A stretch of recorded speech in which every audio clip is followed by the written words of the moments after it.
पहली बात कि वजीर आजम प्रधानमंत्री अमेरिका गए। मैं एक बात साफ और वाज़े तौर पर कहना चाहूंगा कि हम वजीर आजम फॉरेन कंट्री गए, माशाल्लाह वो ज्यादा जाते हैं फॉरेन कंट्रीज को, और मुझे पूरा यकीन है कि 2024 आते आते हमारे प्रधानमंत्री पूरी दुनिया के मुल्क को जा चुके हैं। और जब 2024 का इलेक्शन आएगा तो मोदी जी बताएंगे, देखो ये दुनिया का मैप है, मैं यहाँ पूरा चला गया, कुछ बाकी नहीं रहा, सब जगह चला गया। अब बोलेंगे मित्रों, भाइयों बहनों, जब मैंने पूरी दुनिया में चला गया, अब सोचता हूं कि चांद पर जाकर देखो, कुछ नहीं बचेगा, सब जगह बुझाइए आप।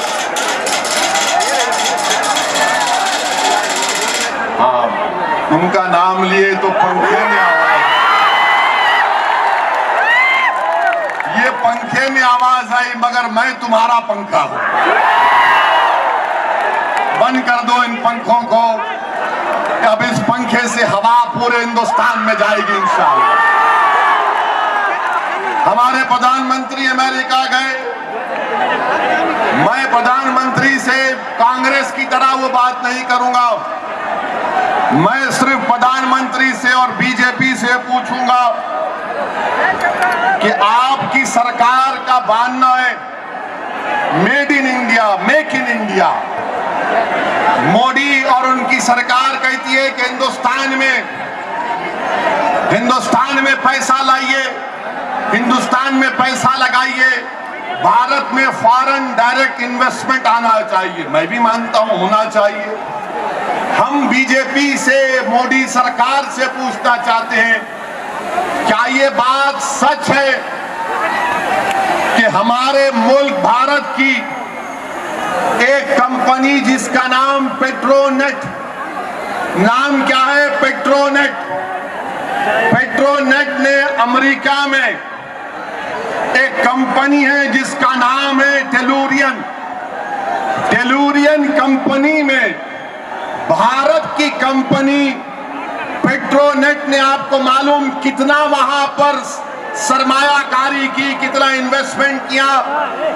17,000 करोड़ रुपए हिंदुस्तान के, भारत के प्रधानमंत्री ने अमेरिका के कंपनी में हमारे 17,000 करोड़ रुपए वहां पर टेलुरियन कंपनी में इन्वेस्ट किए, और सारी दुनिया में कह रहे make in India, made in India. हमारा पैसा, भारत का पैसा, भारत के वासियों का पैसा, भारत के प्रधानमंत्री 17,000 करोड़ रुपए टेलुरियन कंपनी में इन्वेस्ट करता है पेट्रोनेट, जबकि इस कंपनी के मार्च अप्रैल के इजलास में इसकी मुखालिफत की गई थी। बैठ जाइए भाई, अब आप रोक नहीं सकते इस पब्लिक को, बैठ जाइए,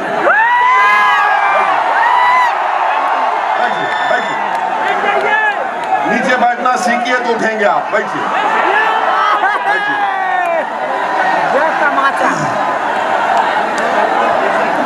ये मोदी का जिक्र करते ही कुछ ना कुछ आ रहा है बीच में, ये ठीक नहीं। 17,000 करोड़ रुपये, 17,000 करोड़ रुपये वहां पर इन्वेस्ट किए गैस की कंपनी में। ये सिर्फ इन्वेस्टमेंट है, गैस खरीदने के लिए और पैसे देना पड़ेगा। अमेरिका से गैस ला रहे हैं, खरीदना, उसकी कीमत अदा करना और ट्रांसपोर्टेशन में उसके अलग पैसे देना। मैं समझने से कासिर हूं कि हमारे प्रधानमंत्री इतना पैसा 17,000 करोड़ रुपए अमेरिका की टेलुरियन कंपनी में क्यों इन्वेस्ट किए? तो मालूम हुआ बैठ जाइए भाई फोटोग्राफर, बैठ जाइए, मत करिए। अगर इसके बाद कोई हुब्बान साहब अगर कोई उठेगा तो मैं बैठ जाऊंगा। अब आपकी जिम्मेदारी है रोकना इनको। हम इस बात को समझने से कासिर हैं कि हमारे प्रधानमंत्री कतर में कम पैसों में गैस मिलती है, मगर टेलुरियन कंपनी में क्यों 17,000 करोड़ रुपए लगा दिए गए। ये मालूम हुआ कि टेलुरियन कंपनी अमेरिका में डोनाल्ड ट्रंप को इलेक्शन में पैसा देती थी। आपका पैसा, भारत का पैसा उस कंपनी में लगाया जा रहा है जो डोनाल्ड ट्रंप को इलेक्शन में इलेक्शन फंडिंग करती है, और फिर कहते हैं कि असदुद्दीन ओवैसी एंटी नेशनल है। हम पर शक किया जाता है। मैं हाथ जोड़कर भारत के प्रधानमंत्री से कह रहा हूं कि भारत का खून पसीने का ये पैसा है, टेलुरियन कंपनी में मत लगाइए। गैस खरीदना है, दुनिया के बहुत से देशों में गैस कम पैसों में मिलती है। आप हमारा पैसा ले जाकर ट्रंप की उस टेलुरियन कंपनी में लगा रहे हैं जो ट्रंप को पैसा देती है, जो भारत के ऊपर एक बहुत बड़ा फाइनेंशियल बर्डन होगा। हमारे मीडिया वालों, आपका पहला सवाल का जवाब मैंने दे दिया। अब दूसरा बात, हमारे मीडिया के लोगों ने पूछा कि असदुद्दीन ओवैसी, नरेंद्र मोदी ने अपनी तकरीर में, प्रधानमंत्री ने कहा कि अब की बार ट्रंप की सरकार, इसका क्या जवाब है। मेरा जवाब यही है कि जब झारखंड का असेंबली इलेक्शन आएगा और तुर्की का सदर जमहूरिया, वो मुजाहिद आजम जिसको हम तैयब एर्दोगान के नाम से जानते हैं, अगर वो तैयब एर्दोगान एक वीडियो भी जाएगा और कहेगा कि देखो झारखंड के जानने वालों, झारखंड के बसने वालों, हिंदुस्तान की रांची की सरजमीन पर एक मर्दे मुजाहिद है जिसका नाम हुब्बान मलिक है, तुम उसका साथ देना तो क्या होगा। पूरी मीडिया बोलेगी हमारे देश के मामलात में ये कौन होता है मदाखलत करने वाला। मीडिया वालों, आपको जवाब मिल गया ना, तो तैयार हो जाओ। हम तुर्की के सदर जमहूरिया तक अगर मेरी आवाज पहुंचती है तो पहुंचा दो कि जब झारखंड के असेंबली इलेक्शन आएगा, हम उम्मीद करेंगे कि तैयब एर्दोगान एक वीडियो भिजाएंगे 1 मिनट का और बोलेंगे Hubban Malik is a good man. पूरा टीवी मीडिया 24 घंटे हमारा निकाह करेगा, हमारा तलाक करेगा, हमारा वलीमा करेगा। आप करें तो बहुत अच्छा और हम करें तो बुरा। जो आपके लिए अच्छा वो हमारे लिए भी अच्छा, जो तुम्हारे लिए फायदेमंद वो मेरे लिए भी फायदेमंद। अब बराबरी की बात होगी, अब गुलामी की बात नहीं होगी, अब भीख नहीं मांगा जाएगा, अब हक लिया जाएगा। अब डर डर कर, रो रो कर, सिस्कियां लेकर घर में नहीं बैठेंगे, हिंदुस्तान की संविधान को इस्तेमाल करेंगे। वो संविधान जो बाबा साहेब अंबेडकर ने तुमको दिया, वो संविधान जो जयपाल सिंह मुंडा ने तुमको दिया। आगे बढ़ो, मजलिस का साथ दो, हम इंसाफ की लड़ाई लड़ रहे हैं। मजलिस किसी के मजहब के खिलाफ नहीं है, ना मजलिस किसी मजहब के खिलाफ थी या रहेगी। हाँ, हम यकीनन उन लोगों के मुखालिफ थे और हैं और रहेंगे जो हिंदुस्तान के मुस्लिम ईसाई अक़लियतों को, जो वतन अजीज के हमारे बहादुर आदिवासियों को, जो हमारे गयूर दलित भाइयों को उनके हक से महरूम कर रहे हैं। मैं किसी के मजहब का खिलाफ नहीं हूं, मगर अलग-ऐलान रांची के इस गांधी मैदान में खड़े होकर कह रहा हूं, सुन लो मेरी इस बात को कि जब तक अल्लाह मुझे जिंदा रखेगा मैं बीजेपी और आरएसएस का खिलाफ था और इंशाअल्लाह ताला रहूंगा। क्यों मुखालिफत करेंगे? क्योंकि ये लोग जयपाल सिंह मुंडा के ख्वाबों को चूर करना चाहते हैं। ये लोग शेख भिखारी रहमतुल्लाह अलैह के ख्वाबों को चूर करना चाहते हैं। और हम हिंदुस्तानियों का फरीजा ये कि जिसके दिल में जयपाल सिंह मुंडा की मोहब्बत, जिसके दिल में अंबेडकर की मोहब्बत, जिसके दिल में शेख भिखारी की मोहब्बत, जिसके दिल में गांधी की मोहब्बत, जिसके दिल में हिंदुस्तान की मोहब्बत, उठो अपने हक के लिए लड़ो, इस मुल्क को बचाओ, इस मुल्क की जमहूरियत को मजबूत करो।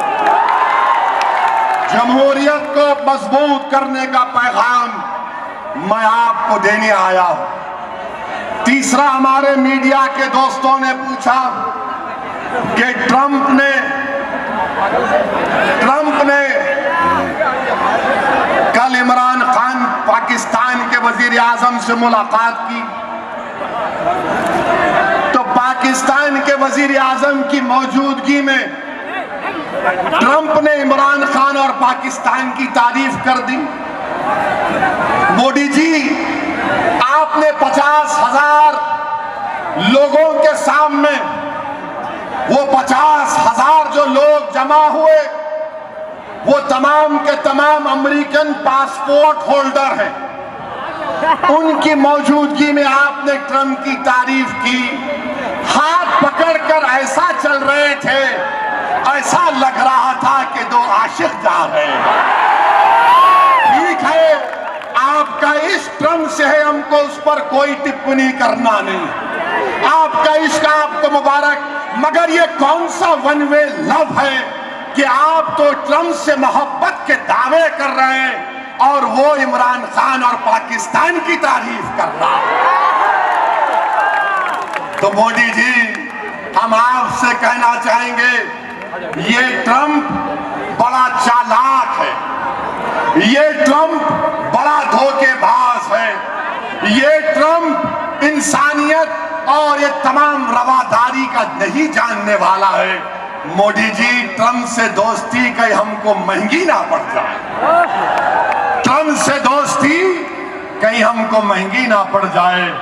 आप हमारे मुल्क के प्रधानमंत्री हैं, मैं आपका सियासी तौर पर मुखालिफ था, हूं और रहूंगा, मगर आप मेरे प्रधानमंत्री हैं।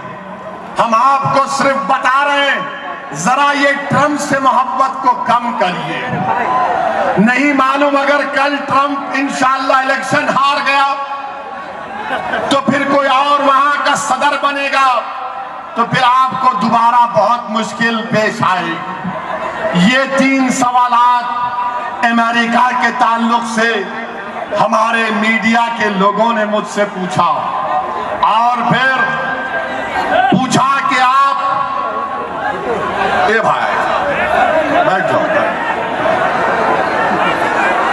और पूछा कि क्या झारखंड में आप इलेक्शन लड़ेंगे। मैंने कहा, ये मजमा जो इतना जमा हुआ है, ये क्यों जमा हुआ है? हम क्या कोई यहां पर नौटंकी करने आए? नहीं, झारखंड में हम अपने झंडे को गाड़ने आए हैं।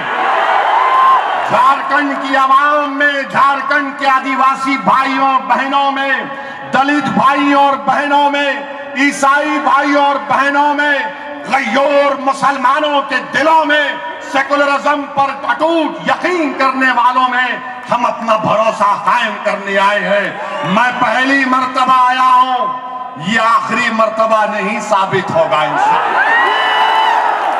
मैं आप तमाम से कह रहा हूं कि अल्लाह जब तक मुझे हयात देगा, जब तक मेरी जिंदगी वफा करती रहेगी, मैं तुम्हारे दरमियान में आता रहूंगा। मुझे तुम्हारी ये मोहब्बत देखकर हिंदुस्तान के वजीर आजम देखो, उन ऊंची पहाड़ियों पर खड़े होकर, उन चट्टान पहाड़ियों पर खड़े होकर एक दीवाने की आवाज को सुनने जब लोग आते हैं, तो जब दीवाना आता है तो दीवाने और अक्लमंद में फर्क यह होता है कि अक्लमंद डरता है और दीवाना किसी से नहीं डरता सिवाय अल्लाह। मुझे जब तक अब मेरी मंजिल नहीं मिलेगी मैं अपनी दीवानगी का इजहार करता रहूंगा। मेरी दीवानगी क्या है, मेरी पागलपन क्या है, हिंदुस्तान है। मेरी मोहब्बत क्या है, भारत है। मेरी दीवानगी का राज क्या है कि हिंदुस्तान का संविधान है। मैं उसको लेकर आप तमाम के लिए हक की लड़ाई लड़ रहा हूं ताकि हम तमाम मजलूमीन को इन जालिमों से छुटकारा मिल सके। तो मेरे भाई, क्या आप हमारा साथ देंगे? क्या आप हमारा साथ देंगे? उन ऊंची पहाड़ियों पर खड़े होने वालों, क्या तुम साथ दोगे? तो बता दो सारे झारखंड को कि हम तमाम एक होकर इंशाअल्लाह ताला आने वाले समय इंतखाबात में अपनी लड़ाई लड़ेंगे। अरे बैठिए, अभी तकरीर खत्म नहीं हुई, अभी तो वार्म अप हुआ।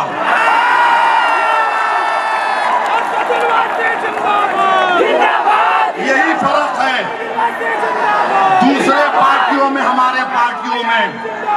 जब दूसरी पार्टी का लीडर खड़े होकर तकरीर करता है तो अपनी तकरीर को खत्म करने से पहले बहुत तेज बोलता है। अब हम उनके खत्म होने के बाद अपनी बात शुरू करें। मेरे अजीज दोस्तों और बुजुर्गों, झारखंड में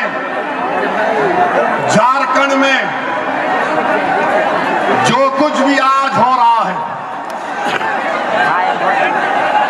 पिछले 4.5 साल में बीजेपी की सरकार ने मॉब लिंचिंग को रोकने में सरासर नाकाम साबित हुए। झारखंड में कल मालूम हुआ कि 2 लोगों को फिर मॉब लिंचिंग हुई। झारखंड में 18 महिलाओं की मॉब लिंचिंग हुई इसलिए कि उन पर शक किया गया कि वो जादू टोना करते हैं। हिंदुस्तान के वजीर आजम, हम आपसे पूछना चाहते हैं, ये आपकी हुकूमत में क्या हो रहा? आपकी सरकार है, 18 महिलाओं को मॉब लिंचिंग में मार मार कर खत्म कर दिया गया। क्या झारखंड की सरजमीन पर महिलाओं की कोई इज्जत नहीं है? क्या उनकी कोई जान की कीमत नहीं है? बताइए आप, ये सरकार उसमें नाकाम साबित हुई। मेरे अजीज दोस्तों और बुजुर्गों, मैं तुम्हारे दरमियान में खड़े होकर यकीनन मैं अपनी बहन अनीता मिंज को भी ये पैगाम देना चाहता हूं कि आपके पति, आपके शौहर, आपके हस्बैंड रमेश मिंज की जिस तरह से मारा गया, इनकी कुर्बानी को हम रायगा जाने नहीं देंगे। मैं आपके दरमियान में खड़े होकर आपकी बहन, मेरी बेटी शाइस्ता को भी पैगाम दे रहा हूं, कांग्रेस की मौत खाली नहीं जाएगी। मैं पैगाम देना चाहता हूं, हिम्मत दिलाना चाहता हूं अलीमुद्दीन अंसारी के खानदान को, हिम्मत दिलाना चाहता हूं कि अब हम तुम्हारे साथ हैं और अल्लाह तुम्हारे साथ है। अल्लाह ये नहीं देखता कि जब जुल्म उसकी सरजमीन पर, उसकी मखलूक पर होता है तो अल्लाह ये नहीं देखता कि जालिम मुसलमान है या नहीं है। अल्लाह हर चीज को बर्दाश्त कर सकता है मगर अल्लाह जुल्म को नहीं बर्दाश्त करता। अल्लाह जुल्म को बर्दाश्त नहीं करता। और याद रखो, जिस किसी को भी मॉब लिंचिंग में मारा गया, अगर तुमको मारने वालों को मैं पैगाम दे रहा हूं जो चूहों की तरह बिलों में छुपे हुए हैं, जिनको यहाँ की बीजेपी की सरकार बचा रही है, तुम सरकार के बचाने से बच सकते हो मगर कुदरत के कानून से तुम कभी नहीं बचोगे इंशाअल्लाह। अल्लाह मजलूमीन के साथ है। और जब एक मजलूम अल्लाह से दुआ करता है, जब एक बेवा की हाय उठती है, जब एक माँ अपने नौजवान बेटे की लाश को देखती है, जब एक बेटा अपने बाप के कफन से मलबूस उसकी लाश को देखता है और उसकी जबान से निकलती है दुआ कि अल्लाह मैं लाचार हूं, मेरे साथ कोई नहीं है, अल्लाह मेरे साथ हुकूमत वक्त नहीं है, अल्लाह हुकूमत जालिमों का साथ दे रही है, मगर मेरे अल्लाह तूने मुझे खून के लुटड़े से पैदा किया, तूने 9 महीने मुझे अपनी माँ की पेट में रखकर पैदा किया। अल्लाह जब तूने दुनिया को बनाया, जब तूने मुझे बनाया, और वो जब बच्चा अल्लाह से कहता है कि अल्लाह मेरे बाप का ये जनाजा खड़ा है, जो इसका जिम्मेदार है तू उसको देख ले, तो यकीनन मैंने अपनी जिंदगी में देखा कि जो बेजुबान होते हैं, जिनको कुचल दिया जाता है, मगर इंसानियों की तारीख, इंसानियत की तारीख बताती है कि जब बेजुबानों पर जुल्म होता है अल्लाह की रहमत को जोश आता है, जब बेजुबान कलियों को मसल दिया जाता है अल्लाह की रहमत को जोश आता है, जब किसी को जानवरों की तरह काट दिया जाता है तो अल्लाह की रहमत को जोश आता है। और याद रखो जुल्म करने वालों, मेरा रब दुनिया का खालिक रहमान रहीम भी है, तो जब्बार और क़हार भी है, और तुमको नजर आएगा उसका हाल इंशाअल्लाह। तो मुतमईन रहो, मुतमईन रहो, इत्मीनान से रहो, कभी भी अपने सबर के दामन को अपने हाथ से छूटने मत दो। जालिम जुल्म करता है, करने दो, मगर याद रखो तुम आज हिंदुस्तान में तारीख लिख रहे हो कि जो जुल्म कर रहे हैं उनके खिलाफ हम सीना तान कर खड़े हैं और उनको बता रहे हैं कि इंशाअल्लाह ताला हम करबला की तारीख को दोहराएंगे, हम करबला की तारीख को दोहराएंगे।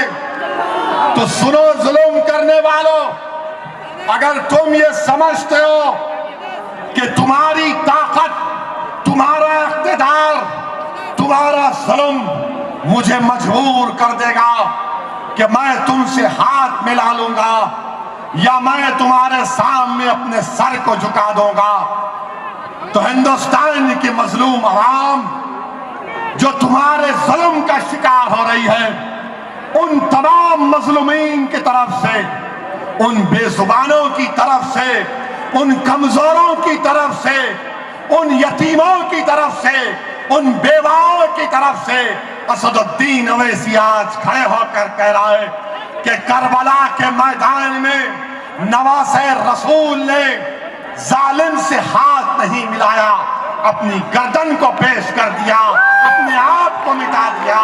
तो हम भी वही कुर्बानी को दोहराएंगे।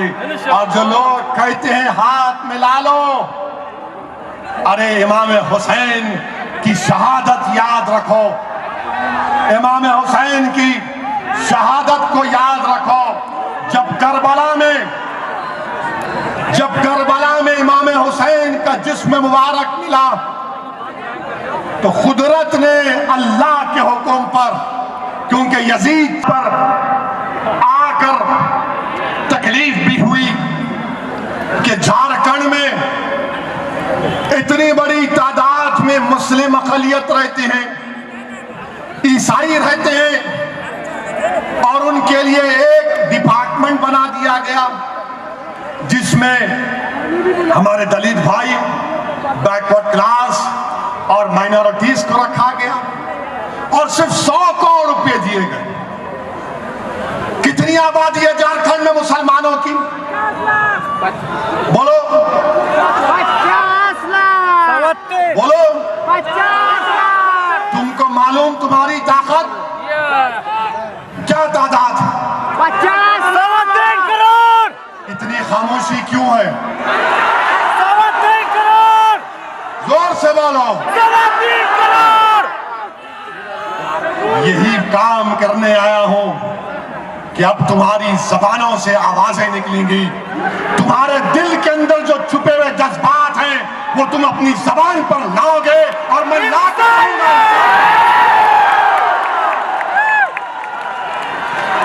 मेरे भाई, जिस रियासत से मैं आता हूं तेलंगाना में अक़लियतों के लिए वहां की टीआरएस की सरकार, वहां के चीफ मिनिस्टर के चंद्रशेखर राव कितना देते हैं माइनॉरिटीज को। मैं आपको बोलने के लिए आया हूं, ये बात आपके दिल में समझाने के लिए आया हूं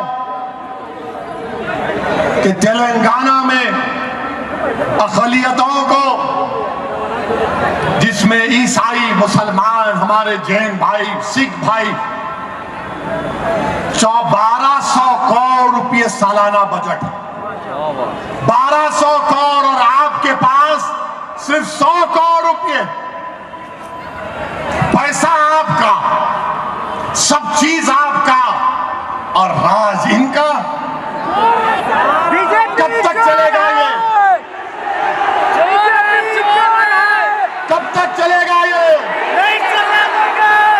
जब नहीं चलना चाहिए, नहीं चलेगा के नारे तुम लगा रहे हो, तो मुत्तहिद हो जाओ, एक सियासी प्लेटफॉर्म पर आ जाओ, और याद रखो हम देवबंदी भी हो सकते हैं, हम टनटनाटन बरेलवी भी हो सकते हैं, हम सलफी भी हो सकते हैं, हम शिया भी हो सकते हैं, मगर मैं तुमको अब जो बात कह रहा हूं, अगर तुमको बुरा लगे तो अपना भाई समझकर माफ कर देना।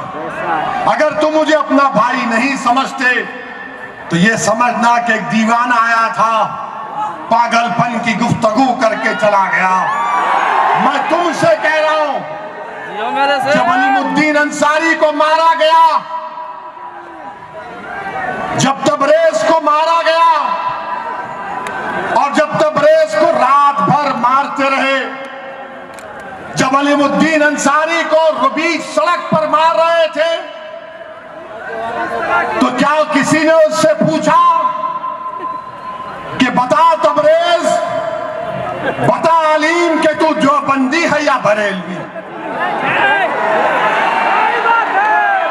जब तबरेज ने कहा, जब तक तबरेज कह रहा था कि मेरा नाम सोनू है, तो जालिम खामोश था। जब जालिम को मालूम हुआ, जब कातिल को मालूम हुआ, जब चंगेज खान की औलाद को मालूम हुआ, जब हिंदुत्वा की आइडियोलॉजी को मानने वालों को मालूम हुआ कि इसका नाम सोनू नहीं तबरेज है, तो उन्होंने उसको और मारा, इतना मारा कि उसके सर की खोपड़ी में फ्रैक्चर आ गया। अब तुम इसके बाद भी अगर तुम इसी झगड़ों में रहोगे, रहो, खूब फखर से रहो, देवबंदी बनकर रहो, बरेलवी बनकर रहो, सूफी बनकर रहो, सलफी बनकर रहो, शिया बनकर रहो, मगर याद रखो इंसान भी कभी बन जाओ, इंसान बनो। और जो लोग तबरेज को मार रहे थे, मैं मारने वालों से मेरी शिकायत नहीं है, जो लोग तबरेज को रात भर मारे, मेरी उनसे शिकायत नहीं है। मुझे गिला तो उन लोगों से है जो तबरेज का दर्दनाक वीडियो देखकर भी जो एहतजाज करने नहीं आए, जो लोग आज सेकुलरिज्म की बात करते हैं, जो हिंदुस्तान के कंपोजिट कल्चर की बात करते हैं, मेरी आपसे शिकायत है, कहां गए आपके वो आवाजें, कहां गए आपका वो एहतजाज? क्या आज आप हमको अकेला छोड़ देंगे? नहीं, ये शिकायत तुमसे नहीं है, ये शिकायत उन लोगों से है जो हमको कहते हैं कि मुसलमानों तुम फिरका परस्त मत बनो। मेरी शिकायत उन लोगों से है जो कहते हैं कि असदुद्दीन ओवैसी की तकारीर को मत सुनो, क्योंकि वो अपनी जबान से जहर उगलता है। मैं गंदा आदमी हूं, मैं खराब हूं, मैं कुछ भी हूं, मगर आप अगर अच्छे हैं तो कहां गए आपकी इंसानियत, कहां गए आपकी इंसानियत। मेरे भाई, मेरे बुजुर्गों, मुझे माफ कर देना अगर मैंने गलती अपनी बात में की, तो मैं आदत से मजबूर हूं। मैं सच्चाई को बयान करे बगैर अपनी बात को खत्म नहीं कर सकता। मुझे माफ कर देना। मुत्तहिद हो जाओ, इख्तिलाफात को और फरोग मत दो। और सुनो हिंदुस्तान के 17 करोड़ मुसलमानों, ये देश हमारा था, है और रहेगा इंशाअल्लाह। सुनो हिंदुस्तान के 17 करोड़ गयूर मुसलमानों, जो मुल्क की आजादी के बाद जो मुसलमान बुज़दिली का मुजाहरा करते हुए हिजरत के मुकद्दस नाम पर फरार की जिंदगी अख्तियार की पाकिस्तान को जाकर, और जो लोग हमसे डरा रहे हैं उनसे कह रहा हूं कि तुम सुन लो, अब हम हिजरत नहीं करेंगे, यहीं पैदा हुए यहीं रहेंगे, इंसान बनकर रहेंगे, बहादुर बनकर रहेंगे, अपने हक को लेकर रहेंगे, और जब वक्त आएगा तो इसी झारखंड की सरजमीन में चले जाएंगे। मेरे अजीज दोस्तों और बुजुर्गों, अफसोस होता है कि तबरेज की मौत हुई और बीजेपी की सरकार ने अपना काम शुरू कर दिया। और काम क्या शुरू किया? नहीं 302 नहीं लगेगा, 304 लगेगा। और जब मीडिया के दोस्त हमसे पूछे तो हमने कहा 302 लगना चाहिए। मैं किसी टीवी चैनल पर था तो वहां पर जाहिर है मीडिया में बहुत से लोग मोदी जी के भक्त हैं, और जैसा आप टीवी पर मोदी के खिलाफ बोलना शुरू करते, टेंशन नहीं है भाई, वो टीवी के एंकर का रंग लाल पीला लाल, और पूछते हैं कि नहीं आप अपनी बात करिए। मैंने कहा मेरी बात ही तो कर रहा हूं, मैं क्या मेरे ससुरे की बात कर रहा हूं? मैं तो अपनी ही बात कर रहा हूं। बोले नहीं आप मोदी जी को क्यों बोल रहे? मैं आप क्या लगते हो? आपके प्रधानमंत्री है, जमहूरियत है, उनके खिलाफ बोलने का हक है और बोलेंगे। तो बोलते नहीं आप बोलिए, मगर इतना मत बोलिए। मैंने कहा कितना बोलना बोलो, कोई गाना पार्टी का प्रोग्राम कर ले क्या? कोई हारमोनियम और तबलची को बिठाकर कव्वाली गाएं क्या? अब बहुत हो गया, 50 साल तुम्हारे सामने वो लोग जो हमारे ही दरमियान से उठकर तुम्हारी चमचागिरी करते थे, कभी कांग्रेस की बरसों बरस की, तो अब जाकर आरएसएस और बीजेपी से हाथ मिलाने की बात कर रहे हैं। अब हम संविधान को देखकर, संविधान को सामने रखकर अपनी बात को करेंगे। मेरी 8वीं बात मेरे भाई ये है कि आज आप जानते हैं कि हर तरह से माशी तौर पर, इकोनॉमिक तौर पर हिंदुस्तान के वजीर आजम 2014 से जब से प्रधानमंत्री बने हैं, मुल्क में फिरका परस्ती के माहौल में इजाफा हुआ, इससे कोई इनकार नहीं कर सकता। यहां पर झारखंड की हमारी एक बेटी जिसका नाम निशात फातिमा है, निशात फातिमा ने बीएससी में पूरे झारखंड में टॉप किया। मैथमेटिक्स में 93% लाया हमारी बेटी ने। कितना लाया? 93%। और मोदी जी बोलते बेटी पढ़ाओ बेटी बचाओ। बेटी पढ़ाओ बेटी बचाओ में तबरेज की बीवी बेवा हो गई। बेटी पढ़ाओ बेटी बचाओ में अलीमुद्दीन की बीवी बेवा हो गई। वैसे ही हमारे आदिवासी लोगों की, उनकी हमारी बहनें बेवा हो गई।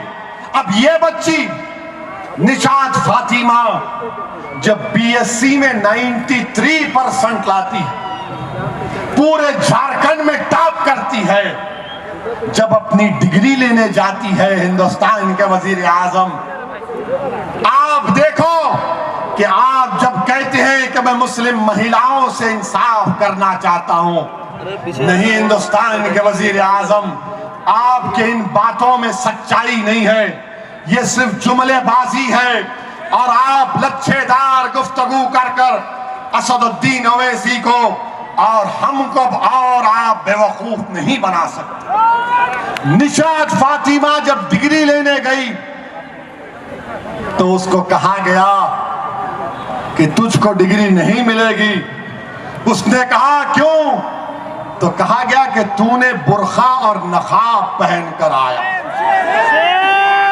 बताइए आप, अगर हम हमारी बेटियां अपने दीन के बताए हुए तरीकों पर चलती भी हैं तो इनको तकलीफ है? नहीं, कैसे निकाब और बुर्खा पहने? ये तुम्हारा बेटी पढ़ाओ और बेटी बचाओ का मामला। और झारखंड में माशाल्लाह करप्शन तो अरूज पर है। बेशक सही बात, बहुत अरूज पर है।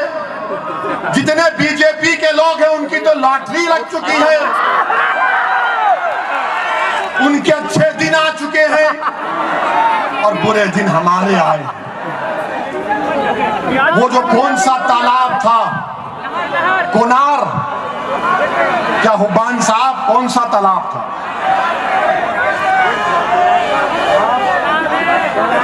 हाँ, अब याद आया। हजारीबाग से एक और वाकया याद आया। भड़काऊ भाषण में इजाफा होगा।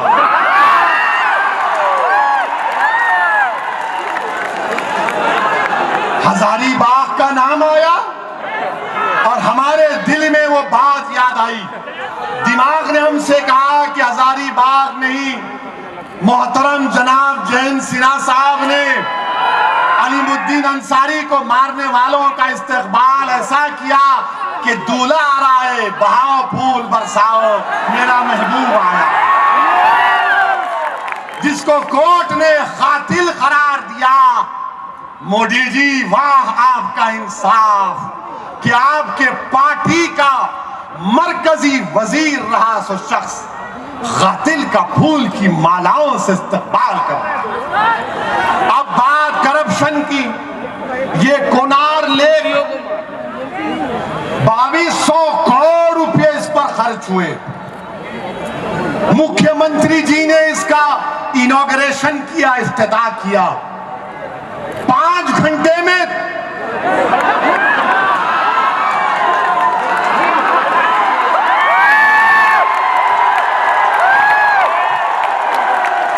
5 घंटे में, सिर्फ 5 घंटे में मुख्यमंत्री जी 2200 करोड़ टाई टाई टाई टाई बाय बाय। वाह, ना खाऊंगा ना खाने दूंगा।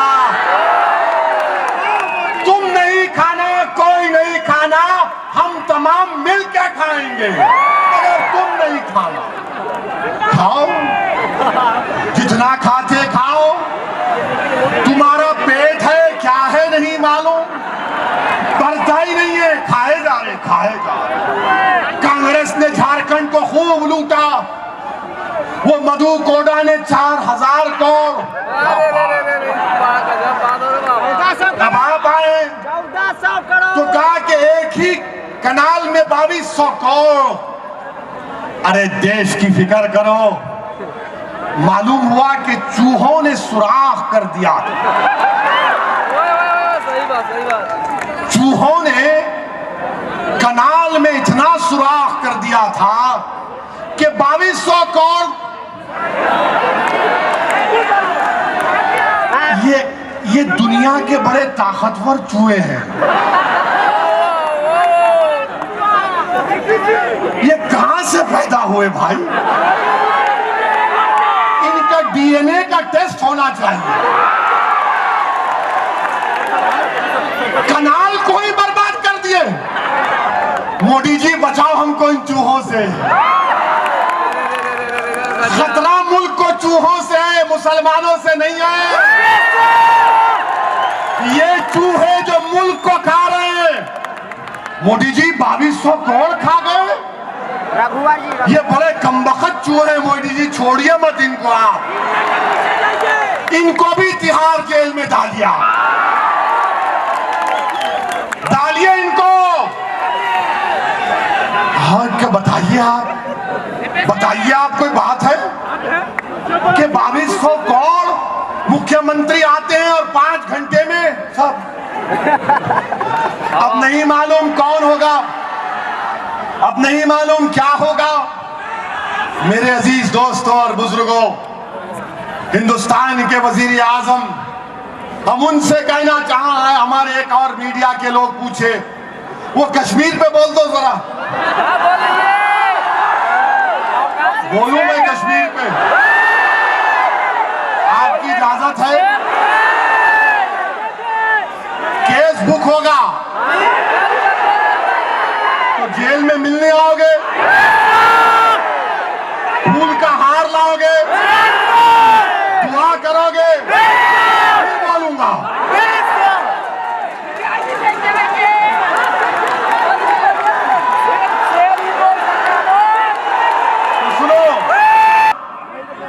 तो तुम अपने पुकार कर कहोगे असदुद्दीन ओवैसी, सेल फोन तो हम लेकर आएंगे, तुम्हारी बात को रिकॉर्ड भी करेंगे, और अगर मौका मिला तो तुमको दबाकर एक सेल्फी भी ले लेंगे। मगर वहां पर 50 दिन से कोई फोन काम नहीं कर रहा। अब हम ये पूछना चाहते हैं कि जब नॉर्मल सी है तो सेल फोन खोल दो ना मोदी जी। अमित शाह साहब, इंटरनेट ऑन कर दीजिए ना। 50 दिन हो गए।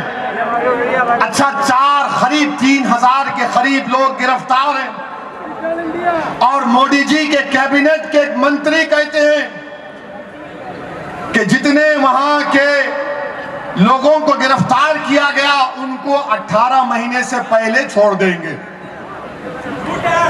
अब आप बताइए कि भैया कौन सा कानून है? फारूक अब्दुल्ला पर आपने पीएसए लगाया, पब्लिक सेफ्टी एक्ट, यानी अगर ये थानेदार साहब या पुलिस के बड़े ओहदेदार या प्राइम मिनिस्टर फारूक अब्दुल्ला से एक दिन पहले मिलते हैं, पार्लियामेंट में बिल आने से पहले, और फिर अब उन पर पीएसए लग जाता है। जब वजीर आजम ऐसे आदमी से क्यों मिले? मेरी शिकायत मोदी जी से, आपको नहीं मिलना चाहिए था। ऐसे शख्स से जिसको खतरा है, आपने क्यों उसको अपने कमरे में बुलाया? क्यों उसको चाय पिलाई? क्यों उसको आपने पानी दिया? मेरे भाई, ये हो रहा है। हम कश्मीर हिंदुस्तान का टूट हिस्सा है, और इंशाअल्लाह रहेगा सुबह क़यामत तक। कश्मीर हिंदुस्तान का हिस्सा है ना, तो क्या कश्मीरियों को सेल फोन, इंटरनेट नहीं मिलना चाहिए? मोदी जी, सुनो इन गरीबों की आवाज को। अच्छा, ये कहा गया कि कश्मीर में 370 हटाने से टेररिज्म खत्म हो जाएगा। मोदी जी, बीजेपी वालों, हम आपसे पूछ रहे हैं, आज अखबारात में आर्मी के चीफ ने कहा कि जिस बालाकोट पर हमने बमबारी की, जहां पर वो जालिम मसूद अजहर का कैंप था, उस बालाकोट में पाकिस्तान से दहशतगर्द जमा हो चुके हैं। आर्मी चीफ कह रहा है कि हिंदुस्तान में दाखिल हो सकते हैं। मोदी जी, आपने कहा था नोटबंदी में टेररिज्म खत्म हो गया, 370 हटाने से टेररिज्म खत्म हो गया। ये हम नया क्या सुन रहे हैं? अब बीजेपी सरकार की जिम्मेदारी है कि पाकिस्तान से कोई दहशतगर्दी ना होने पाए, हिंदुस्तान का तहफ्फुज़ करें। ये लोग अगर आना चाहते हैं तो हम हिंदुस्तान के वजीर आजम से कह रहे हैं कि दहशतगर्दी पर कोई कॉम्प्रोमाइज नहीं होगा, टेररिज्म पर कोई कॉम्प्रोमाइज नहीं होगा। मगर ये जिम्मेदारी सरकार की है कि अगर ऐसे बुरे अज़ाइम पाकिस्तान से, उस बॉर्डर से लोगों के हैं, तो इन लोगों को रोका जाए, इन लोगों को सबक सिखाया जाए। मगर ये कैसे हो रहा है? आपका आर्मी चीफ कह रहा है, हम किसका यकीन करें, बताइए आप। मेरे अजीज दोस्तों और बुजुर्गों, एक और बात थी कि इस सरकार ने मुस्लिम महिलाओं को ट्रिपल तलाक के नाम पर ये बात कही कि हम इंसाफ करेंगे, मगर ये नहीं समझे और नहीं समझना चाहते हैं कि ट्रिपल तलाक मुसलमान महिलाओं का एक मसला नहीं है। मुस्लिम महिलाओं का मसला मोदी जी ये है कि तबरेज की बीवी दोबारा बेवाना हो जाए।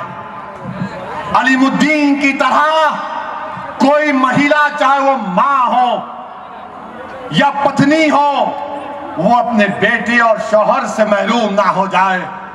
मुस्लिम महिलाओं का मसला ये है अपने बच्चे और बच्चियों को तालीम दिलाने का। मुस्लिम महिला और महिलाओं का मसला ये है कि हिंदुस्तान में अमन को मजबूत किया जाए और ये जो खौफ पैदा करने की कोशिशें की जा रही हैं उसको खत्म किया जाए। मुस्लिम महिलाओं का मुतालबा ये है कि एनआरसी के नाम पर हमको तंग नहीं किया जाए। आज एनआरसी का बयान आया, आसाम के मिनिस्टर का बयान आया कि बीजेपी की आसाम की सरकार सुप्रीम कोर्ट जाएगी और जाकर कहेगी कि सुप्रीम कोर्ट से कि हम इस एनआरसी को नहीं मानते। और मिनिस्टर कह रहा है कि हम कानून लाएंगे और उन लोगों को शहरियत देंगे, उन सबको देंगे जो मुसलमान नहीं है। आरएसएस के चीफ का बयान आया, मिस्टर मोहन भगवत का बयान आया कि हम हिंदुओं को नहीं मुल्क से बाहर निकालेंगे। कहाँ घुसे हम लोग? मोहन भगवत जी, ये देखो इस मजलिस के जलसे में नौजवान बच्चा तिरंगा लहरा रहा है, वो देखो ये हरा झंडा भी है, इसमें तिरंगा भी है। हम फख्र के साथ तिरंगे को उठा रहे। मोहन भगवत, किसने आपको ये कह दिया कि हिंदुस्तान में सिर्फ मुसलमानों को निकाला जा सकता है? ये मुल्क मिस्टर मोहन भगवत हर हिंदुस्तानी का है। मिस्टर मोहन भगवत, आप और आपकी आरएसएस सन 57 की जंग आजादी में हिस्सा नहीं लिया। अल्लामा फजल हक काराबादी की कुर्बानी आपको याद नहीं। हमने काला पानी की सजा काटी, अंग्रेजों से हमने भीख नहीं मांगी, हमने अंग्रेजों से नहीं खत लिखा। 4 खत लिखे मोदी जी, आप जानते हैं किसने लिखा? हमने तो नहीं लिखा। जब अंग्रेज ने आकर हमसे कहा, अल्लामा फजल खैराबादी से कहा कि तुम्हारी जान बख्श दी जाएगी, तुम अंग्रेज सरकार से माफी मांग लो, तो अल्लामा फजल खैराबादी ने कहा कि मैं जरूर माफी मांगूंगा, मगर हुकूमत से नहीं, अल्लाह से। और अल्लाह से इसलिए कि मैंने बहसियत मुसलमान अपना हक अदा नहीं कर सका। और आज मोहन भगवत कहती हैं, क्या कहते हैं कि हिंदुओं को मुल्क से नहीं निकाला जाए। मोदी जी, आपने तो कहा था कि संविधान सब कुछ आपके लिए है। जब आप संविधान पर ओट लिए तो क्या आप मजहब के नाम पर नाइंसाफी करेंगे? ये नाइंसाफी है और डराने की कोशिश है, क्योंकि आसाम में जब एनआरसी हो चुका, सुप्रीम कोर्ट ने उसको देखा और एनआरसी आई तो मालूम है सिर्फ 20 लाख लोग। और वहां पर क्या हुआ, जो आसाम के वो इलाके जो बांग्लादेश के बॉर्डर पर थे, वहां पर तो मुसलमान पूरे एनआरसी में नहीं थे, सब हिंदुस्तान के शहरी हो गए। तो बीजेपी को वो गुस्सा है। अरे गुस्सा तुमको इस बात का क्यों है? अरे हम इस वतन के शहरी हैं, हम घुसपैठी नहीं हैं, अमित शाह दीमक नहीं है। हम तो इस मुल्क को जोड़ के रखे और जोड़ कर रखेंगे इंशाअल्लाह ताला। और बांग्लादेश की जब बात आई, बीजेपी वालों जरा ये तो बता दो कि झारखंड का कोयला, अदानी का पैसा, मोदी का चहीता, झारखंड का कोयला, अदानी का पैसा, मोदी का चहीता, और बिजली बांग्लादेश को, झारखंड को नहीं। और आपको मोहब्बत बांग्लादेश से है और हमसे कहते हैं कि तू बांग्लादेशी है। आपको इतनी मोहब्बत क्यों है बांग्लादेश से? माल मिलता है, कोयला झारखंड का, बिजली बांग्लादेश को। ये कैसा भाई? हम हैदराबाद में कहावत है, वो हैदराबादी उर्दू जरा टेढ़ी है, तो वहां पर हम लोग ये कहावत है कि मामू की दुकान पे नाना की फातिहा। कोयला आपका, वो मजे उड़ा रहे। ये क्या बात? बांग्लादेशी हमसे मत कहो। हाँ, अगर आपको लोगों को लेना है ना, ये हमसे कहते नौजवानों, ये बोलना इन संघ परिवार के लोगों को, जब तुमको कोई बोलेगा अरे तू बांग्लादेशी है, तू बाहर से आया, तो उससे बोलना, देख मेरी एक बात सुन ले, बर्तानिया इंग्लैंड में 10,000 ऐसे हिंदुस्तानी हैं जो बगैर पासपोर्ट वीजा के वहां पर, बर्तानिया कह रहा है, वहां का प्राइम मिनिस्टर अब बोरिस जॉनसन है, वो कह रहा था, कैमरून कह रहे थे, थेरेसा मे कह रही थी कि मोदी जी, ये आपके 10,000 जो हिंदुस्तानी इलीगल है, इनको लेके जाइए ना। तो क्या काम ने? नहीं नहीं नहीं, ये हमारे नहीं, तुम्हारे हैं, तुम्हारे हैं। 10,000 लोगों को ले लो ना आप, वहां से लाओ ना उन लोगों को, लाके डिटेंशन कैंप में रखो उनको। क्या कर रहे हैं? हिंदुस्तान में शहरियत को लेकर नफरत की दीवारें खड़ा की जा रही हैं। ये वतन अजीज के लिए ठीक नहीं हो रहा है। मेरे अजीज दोस्तों और बुजुर्गों, मेरी आपसे दमन गुजारिश ये है कि आज अल्हम्दुलिल्लाह आप एक बड़ी तादाद में यहाँ पर जमा होकर अपने इत्तेहाद का और अपने वालियाना मोहब्बत का सबूत दिया। मैं आपका मखरूज हो चुका हूँ। मेरी आपसे सिर्फ यही गुजारिश है कि यहाँ पर हुब्बान मलिक साहब के हाथ को मजबूत करिए, और इंशाअल्लाह ताला ये पहला जलसा झारखंड में हुआ है, और भी जलसे होंगे। मैं बार बार आता रहूंगा। मैं झारखंड के तमाम लोगों को सलाम करता हूं। मैं मोहब्बत में इजाफा करने के लिए आया हूं, मैं दिलों को जोड़ने के लिए आया हूं। मैं किसी के मजहब का खिलाफ ना था, ना हूं, ना रहूंगा। मैं हिंदुस्तान को मजबूत देखना चाहता हूं, मैं संविधान को बचाना चाहता हूं। शुक्रिया। वाखिर दावाना अल्हम्दुलिल्लाहि रब्बिल आलमीन।